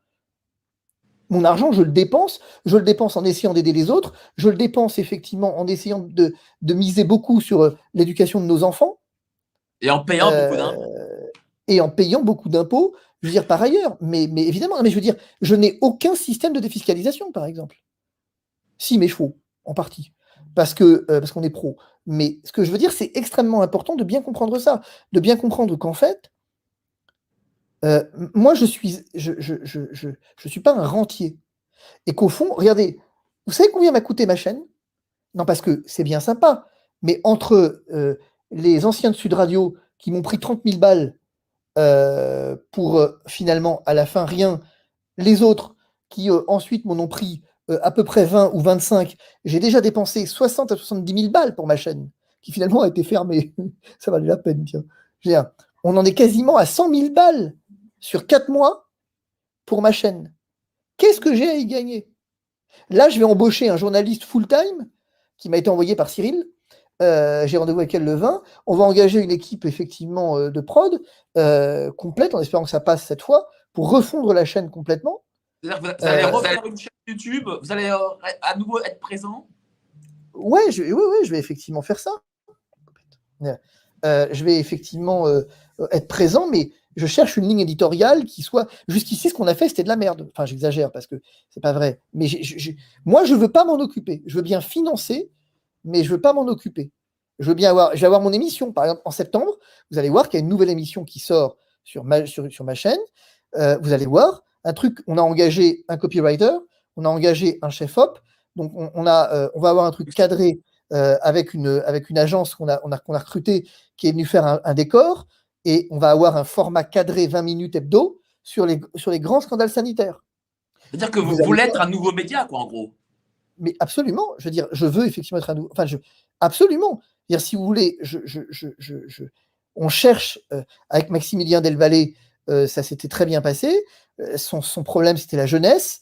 Didier Maisto, ça s'était passé. Voilà. C'est mal passé avec Didier Maisto, parce que visiblement, c'est lui de Sud Radio dont vous parlez. Oui, effectivement, oui. Voilà. Bon, après, voilà, il a un petit peu l'esprit revanchard et du coup, il me traite de Pinocchio sur Twitter, mais c'est de bonne guerre. C'est normal, effectivement. Les gens qui sont mis face à leurs contradictions, parfois, ils n'aiment pas. Oui, mais regardez, là, vous avez comme une contradiction en vous. C'est-à-dire que vous dites, voilà, je ne suis pas intéressé par la politique, par toutes ces choses, c'est vrai, mais vous êtes intéressé par l'influence. Vous voulez être influence parce que vous voulez créer un média. Ah, influence, je ne sais pas si le mot est juste. J'ai toujours voulu créer un média, c'est pas de maintenant. Hein. D'ailleurs, effectivement, si vous regardez, si vous allez sur la chaîne qui s'appelle Claire Brunel Productions, qui est la société de production de mon épouse, vous allez y retrouver des bouts de reportages qu'on a fait il y a 4 ans. aux États-Unis, en Israël. J'ai toujours voulu créer un média parce que ce qui m'intéresse, c'est la connaissance. Si vous voulez, si j'ai adopté comme slogan la résistance par la connaissance, c'est pas pour rien. Et c'est pour ça, si vous voulez, que c'est pas passé, par exemple, Didier Maisto, on prenait Didier Maisto, quelqu'un de très très bien, qui est un homme probablement très intègre, probablement, et effectivement probablement très compétent. Simplement, on peut pas s'entendre. Parce que moi, ce que je veux, c'est du contenu. Parce que vous êtes aussi 2 Italiens, peut-être, non? Non, c'est parce que moi, ce que je veux, c'est du contenu documenté. Moi, je suis pas gilet jaune, je suis pas gilet vert, je suis pas gilet rouge. Je suis pas, voilà. Maximilien Delvallée, c'était très différent. Ça pouvait très bien se passer. D'ailleurs, je pense qu'on va retravailler ensemble. C'est juste qu'il faut que je le cadre un peu différemment. Mais lui, c'est un vrai garçon avec des vraies sources, par exemple. Maximilien Delvallée est un vrai journaliste, avec des vraies sources, avec des vrais documents, avec des vrais. Alors après, il avait le défaut de l'inexpérience à certains égards, mais après, si vous voulez, je donne pas mon fric à n'importe qui. C'est-à-dire que j'ai de l'argent, c'est parce que j'ai de l'argent que je. Voilà. Mais, et tout ça pour dire que. Pour dire quoi, à la fin? Pour dire que c'est pas que je veux être un influenceur, je veux être un informateur. La résistance par la connaissance. Je veux informer les gens. Vous verrez dans cette émission là, qui va se lancer là. J'ai une répétition le 30 août. Je vais voir un peu ce que ça donne. Mais vous verrez que cette émission hebdo, les informations que vous aurez dedans, bah, vous les aurez pas ailleurs. Et c'est les informations sourcées et documentées. C'est comme ça. Et d'ailleurs, regardez ce que je vais faire dans les semaines qui viennent. Je suis en train de créer, là, j'ai engagé une boîte de com pour créer un gros site internet qui va venir recenser toutes les vidéos que l'on va qualifier de la résistance, appelons-les comme ça, toutes les vidéos intéressantes qui apportent un véritable contenu. Et toutes les vidéos qui apportent un contenu, eh ben, le contenu sera disponible en source sur le site. On va créer un média qui finalement est un média qui va venir, un média interactif quelque part, si vous voulez. Des gens qui ont des vidéos, vous faites un reportage dans une manif qui est intéressant, bah c'est sympa qu'il soit diffusé, quoi. Et en fait, tout ça pour dire que nous allons dans une guerre de l'information. Vous voyez bien ce qui se passe, ces news, BFM, c'est de la désinformation permanente, quoi. C'est une catastrophe. Mais c'est pas facile. Mais après, bosser avec moi, c'est très compliqué, ceci dit. Hein. Dire, c'est très très dur de bosser avec moi. Vous êtes exigeant, vous avez Je une forte suis exigence, vous extrêmement avez dur. de l'information très sourcée. Mais la moyenne de Est-ce que, survie. par exemple, vous pourriez travailler avec, parce que, par exemple, Richard Boutry a lancé là, sa chaîne, enfin, je veux dire, ses programmes. Est-ce que, par exemple, vous pourriez travailler avec lui à Je l'avenir? ne le connais pas Ou suffisamment avec pour le. d'autres? Alors, il me l'a proposé de participer à la Une TV. Il a l'air très fâché à l'idée que j'ai dit non. Mais d'abord, moi, j'ai un gros problème, c'est que je suis un asocial. J'aime pas les gens, en fait. C'est pas facile, j'aime pas les gens. Et, c'est ça, je suis un asocial au sens où, effectivement, les enfants disent tout le temps ça. Ils disent, moi, si vous voulez, dans le couple, quand quelqu'un doit, nos voisins, quand ils doivent parler à quelqu'un, ils parlent à ma femme, pas à moi. Jamais. Mais ça, c'est Jamais. souvent le cas dans les couples. Hein. Oui, mais jamais. Je veux dire, moi, ils ne parlent jamais parce qu'ils savent que effectivement, c'est pas la peine, quoi. Je veux dire, et en fait, moi, je ne travaille bien qu'avec des gens que je connais. Et en fait, je donne ma confiance très vite, mais je la retire très vite. C'est ce qui n'a pas plu à certains, effectivement, dans cette chaîne, parce qu'ils pensaient qu'ils avaient un pédigré qui venait de chaînes particulièrement connues ou de stations particulièrement connues, qu'il y avait une espèce de contrat ad vitam avec eux au regard de leurs titres, alors que moi, les titres, vous savez, quand j'ai recruté ma directrice de cabinet, qui est une femme exceptionnelle, je l'ai recrutée comme secrétaire à l'origine. Elle est restée secrétaire 3 jours. Au bout de 3 jours, elle est devenue directrice de cabinet. Parce qu'à un moment donné, voilà, on fait confiance aux gens et on voit ce qu'ils donnent. Je m'intéresse assez peu au CV, ce qui m'intéresse, c'est ce que les gens donnent. Et cette chaîne, ce qui est important, ce qui va se créer, c'est précisément ça. Mais en tout cas, aujourd'hui, ce qu'il faut retenir, c'est 2 choses à retenir, je crois. C'est que quand on fait un recours, on le fait bien. Alors, certains, vous voyez, je me suis pris la tête hier soir, les gens qui disent: «Mais comment ça, c'est pas encore sorti le recours?» Mais enfin, mais vous rigolez ou quoi? Le décret, moi je suis impressionné par les avocats qui arrivent. Le décret, il date de dimanche matin, ils ont déjà balancé un recours. Nous, on est 10 chez moi. On est 12. On est 12 chez moi. Il y en a la moitié qui travaillent en ce moment. On est 6. À 6, dont 3 en full time sur le Covid, on n'est pas capable de sortir un truc, on le sort aujourd'hui. Et il y a des types qui sont tout seuls et qui arrivent à le balancer. Hier, je me méfie. Hein. Voilà. Moi, quand je fais les choses, je les fais bien. Et donc après, dernier point, que les gens se tranquillisent, j'ai pas besoin de leur argent. En tout cas, merci beaucoup, cher Fabrice. Mine de rien, ça fait quand même trois entretiens qu'on fait en 10 jours. Cette chaîne vous est ouverte. Vous venez quand vous voulez. Vous pouvez même m'appeler à 3 heures du matin. Je vous répondrai. Merci beaucoup, À cher bientôt. Fabrice. Et à bientôt, sûrement. C'est ça, exactement. À bientôt. Allez, bonne journée.